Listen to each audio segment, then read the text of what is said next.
Welcome back inside TD Garden, everybody. My name is Mike Petraglia, joined again by Josue Pavon, Celtics writer for the Green Street blog on WEEI.com.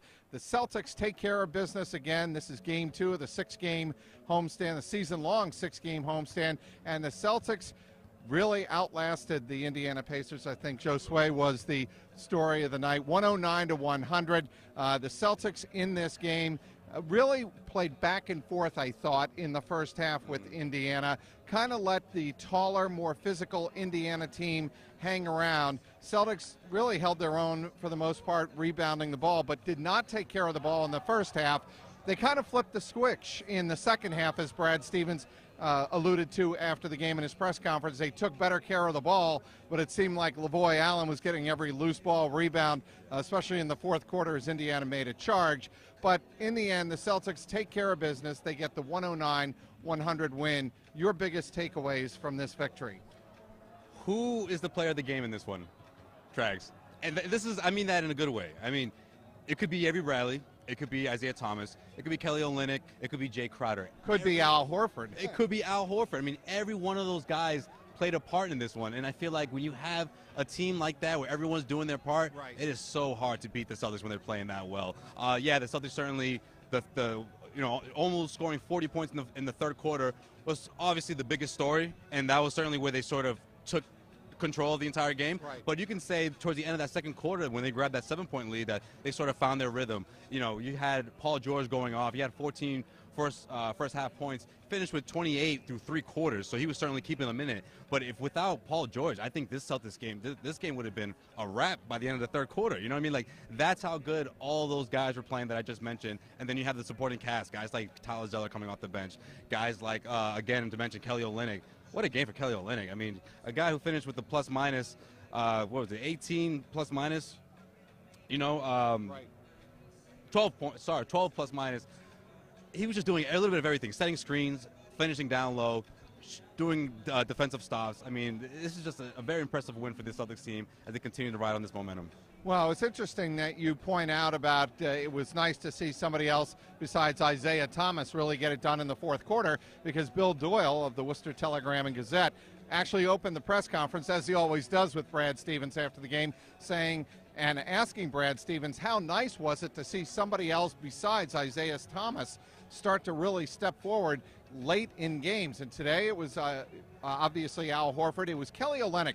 I thought, Josue, Kelly Olynyk's basket when the Indiana Pacers made their first run, their 10-0 run to cut it to 6 points in this contest. Kelly Olynyk came up big with a good post, half post move, half drive to the basket, pull-up jumper actually right behind us of about 12 feet. That really stopped the run. That was a big moment in this game with 5 minutes to go. Yeah, it was a huge moment, and I love when Kelly does that. I love when he puts the ball on the floor. I love that he doesn't settle for three-pointers like he used to. He's starting to find ways to score inside the arc, and that's the great thing about Kelly Olynyk, because it doesn't have to necessarily be a layup, but he can also finish in the mid-range. And he was just showed the kind of confidence that we don't always see from Kelly throughout the entire season. But lately, we're seeing a new Kelly, and I think that if he can keep this up, I think that the Celtics would be in good shape having a guy to come off the bench and bring that kind of intensity, not just in the front court, but in the back court. Marcus Smart did a tremendous job in that fourth quarter.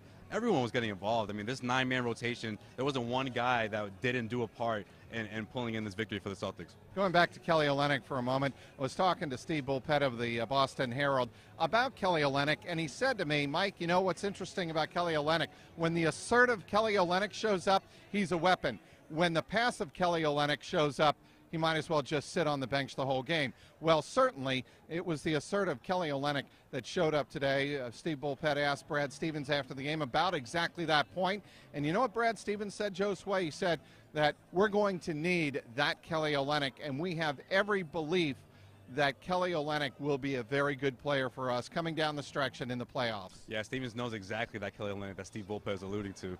And I think that when you have someone who can do it on both ends of the floor, I mean, that's just huge in the front court for this team. What about Tyler Zeller, though? Can we spend a couple minutes on Tyler Zeller? Absolutely, and there's a reason Tyler Zeller played, Josue, and Terry Rozier and Jonas Jerebko didn't see the floor tonight. Yeah. That Brad Stevens wants to get Zeller some playing time before the playoffs because, as Stevens put it, you're going to see teams like Indiana in the playoffs where you're going to need Zeller's size. Zeller was the enforcer tonight. That's what I was calling him. the enforcer, doing things on the defensive end, but not only scoring with the nice touch that he has, because he always has great hands. I always thought of that for when it comes to Tyler Zeller. But on the defensive end, getting stops and also finding his guys. I love the way him and Jay Crowder were sort of finding each other in the backdoor cuts. He was just doing a little bit of everything. Right. I just think that the Celtics have so many weapons, so many directions that they can go, where you don't know exactly which way Steven's going to go with the rotation depending on what teams they're playing against. But right. Guys like Tyler Zeller are always ready to step up, and when there are instances when he needs, whether it's Terry Rozier or heck, we've seen Joe Green put together great games as well. He can rely on those guys. A lot of weapons, a lot of different directions that Brad Stevens can go. Tonight was Tyler Zeller, and I think he'll continue to go to Tyler Zeller because he's able to do things on both ends of the floor. He brings you size, and he brings you a little bit of toughness that we saw tonight against the Pacers. Really, and I think when Kelly Olynyk needs a blow and he's tired, Tyler Zeller is probably even a little bit more grittier than Kelly Olynyk is under the boards, but Kelly Olynyk and Tyler Zeller certainly give the Celtics some size. In terms of the Indiana Pacers, they came into this game, Josue, 36-34, now of course 36-35, holding on for dear life to that number 6 spot in the Eastern Conference. If it wasn't their 2-star players, Paul George and Jeff Teague, scoring, it was nobody else, because Teague had 37 in this game. George had 37 in this game. He was 5 of 13 from three-point land, and Jeff Teague had 25 points. That's 62 of the Indiana 100 points on the night. The Celtics will take that, because if you're asking any head coach in the NBA, you give 2 players their ability to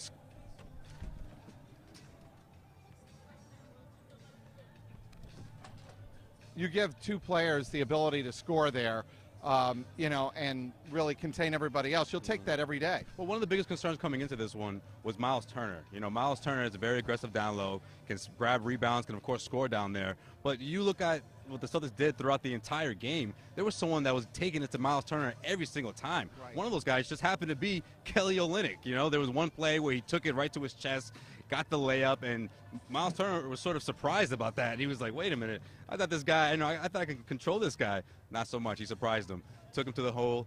In another instance, he came up with a huge block in the paint against Miles Turner. I mean, there was a lot of plays down low where you thought Miles Turner had the mismatch, but it was the complete other way around. And I think that once they got Miles Turner out of his game, the Celtics were able to capitalize in the paint, especially when when backcourt players were getting into the paint and weren't afraid to go up against Miles Turner. Okay, the big picture here. Celtics now 46-26 on the season. They are now, as we speak, as we tape this, just a game and a half behind Cleveland, and Cleveland was losing at Denver, believe it or not, to the Nuggets, who are a sub-500 team. If things break right, the Celtics could be a game out of the number 1 seed in the Eastern Conference, 2 back in the loss column if the Cavaliers indeed lose out in Denver. Of course, the Celtics trying to hold on to that number 2 spot and put some more separation between themselves and teams like Washington and Toronto. It'd be very interesting to see how the Celtics do coming up on the rest of this homestand. They play the Phoenix Suns on Friday night. They play the Miami Heat, a very hot Miami Heat team, on Sunday, and then they play Milwaukee next week. Your thoughts, big picture, on where the Celtics are? I gave you a hard time last time about even thinking about the first seed, but after the way they played tonight, I don't know, Trax. I mean, you're playing against some of the teams like Phoenix Suns. Yeah, the Miami Heat will probably give them a tough run. The Milwaukee Bucks, I mean, these are teams that the Celtics can certainly beat. Meanwhile, most of the games that Cleveland have are on the road, so it's going to be very interesting to see what happens. The rest thing, obviously, is going to play a part. The fact that these 2 teams face each other in 2 weeks is going to obviously play a part. I mean, if those guys are neck and neck 2 weeks from today, we could be in for a potential game that's going to decide whether the Celtics get that number 1 seed. And if that's the case, then so be it. But what my concern is who's going to be waiting for them, whether it's the 7th or 8th seed. It could be the Miami Heat, or it could be the Indiana Pacers, or it could be, it could be 3 or 4 different teams. So it's going to be interesting to see whether the Celtics would rather take the first seed or rather take the second, depending on who they face in the first round. Either way, if you're able to take the number 1 seed, I think that's a huge accomplishment for Brad Stevens to knock off the champs and take the number 1 seed going into the playoffs. I think it's certainly a confidence booster for all these guys, and I think that right now that they have the kind of momentum and the kind of rhythm that you want them to have going into the playoffs. Guys who are rested, guys who are completely healthy now. It's the first time we've seen the Celtics team completely healthy since I don't know what, before the season even started. You know, that's how important I think it is for the Celtics team to have that stride, have that momentum, and I say go for it if you can have a chance. I don't want to see the Celtics rest Isaiah Thomas or Avery Bradley come, you know, the last week or so. If you have a chance to go for the #1 seed, I say you go for it. The Celtics have a chance, and I think the next 2 weeks are going to be very entertaining leading up to that huge showdown that's going to go down right behind us between the Celtics and the Cavaliers.